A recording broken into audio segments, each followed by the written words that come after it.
Hi friends, मैं अभी पाठक वकील फिजिक्स में एक ऐसे टॉपिक के साथ आप सबके बीच में आया हूं कि अक्सर लोग प्रॉब्लम फेस करते हैं कि वो पुलिस थाने में जाते हैं एफआईआर लिखवाने, तो उनसे कहता है एप्लीकेशन या कल लिखेंगे या परसों लिखेंगे, या टाल देता है, नहीं लिखता है।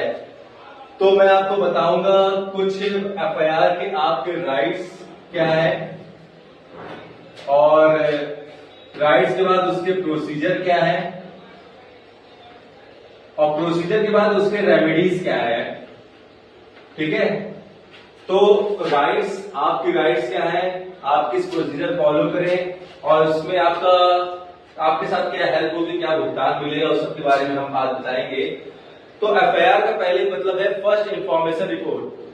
मतलब जैसे ही आपको इंफॉर्मेशन मिली, पुलिस को जैसे भी इंफॉर्मेशन मिली कि हाँ यहाँ क्राइम हुआ है, तो फर्स्ट जो पहली इंफॉर्मेशन मिली है उसकी रिपोर्ट तैयार करना, उसी को हम क्या कहते हैं, एफआईआर कहते हैं। क्लियर?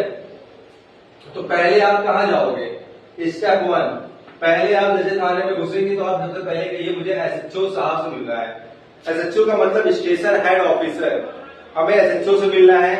और एसएचओ से जब आप मिलेंगे तो वहां पे आपको बता दें आपके राइट बीएनएस 173 सब क्लॉज 3 में एसएचओ के पास पावर होती है या उनको लिखना पड़ता है क्या, आपकी एफआईआर। अगर एसएचओ नहीं लिखता है तो आप सीधे इनकी कंप्लेन आप कर दोगे एसपी ऑफिस या डीसीपी ऑफिस। लेकिन अगर लीगल वे में बात करूं मैं, इसका भी पहले एक तोड़ निकालिए। आप क्या निकालिए कि अगर ये मैनुअल आपकी एप्लीकेशन नहीं लेता है तो आप 2-3 दिन वेट करिए।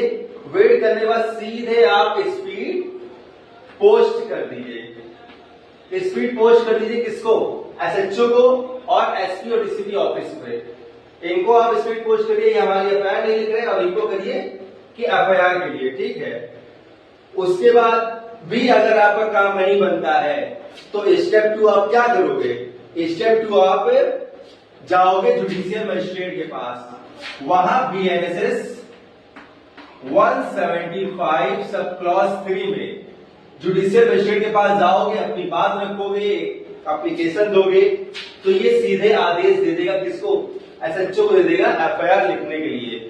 अगर आपको लगता है कि एसएचओ एफआईआर लिखने से काम नहीं बनेगा, वो थोड़ी मक्कारी कर सकता है या वो आपके फेवर में कोई चीज नहीं करेगा और वो अनफेवर की बात करेगा, तो आप सीधे प्राइवेट कंप्लेन आप रजिस्टर करवा सकते हो। कहां पे?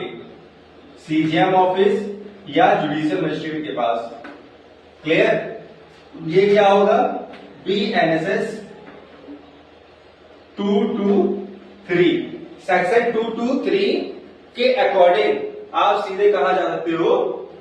सीजीएम के पास या जुडिशियल मजिस्ट्रेट के पास जा सकते हो, सीधे प्राइवेट कंप्लेन। यहां पे क्या होगा इनका रोल ये होगा, वो आपकी कंप्लेन को लेकर के वो तुरंत ट्रायल नहीं शुरू करेंगे। वो क्या करेंगे? एविडेंस को देखेंगे और विटनेस को बुला करके विटनेस के लिए सीधे सम्मन भेज देंगे। ठीक है, और सब कुछ वॉच करने के बाद आपका एक एफआईआर तैयार हो जाएगा। क्लियर? और अब जब ये सब चीजें हो गई, इन्होंने तो गलती कर दी, इन्होंने नहीं एफआईआर लिखी, तो उसमें आपको क्या मिलेगा? तो एक केस है आपका, उस केस का नाम है ललिता कुमारी वर्सेस स्टेट ऑफ यूपी। ठीक है, ललिता कुमारी वर्सेस स्टेट ऑफ यूपी में आपका एक केस है। इसमें यही प्रॉब्लम हुई थी, इन्होंने एफआईआर नहीं लिखा था, तो इनको क्या हुआ था? पनिशमेंट मिला था। आईपीसी के अकॉर्डिंग 160 सेक्शन 168 सबसे क्लॉज ए के अकॉर्डिंग पनिशमेंट मिली थी। और बीएनएस के अकॉर्डिंग, अगर हम बीएनएस की बात करेंगे तो सेक्शन 199 के अकॉर्डिंग इनको पनिशमेंट मिली थी। पनिशमेंट इनको क्या मिली थी? इनको पनिशमेंट मिली थी 6 मंथ से लेके 1 साल तक सजा और कुछ फाइन भी लगता है।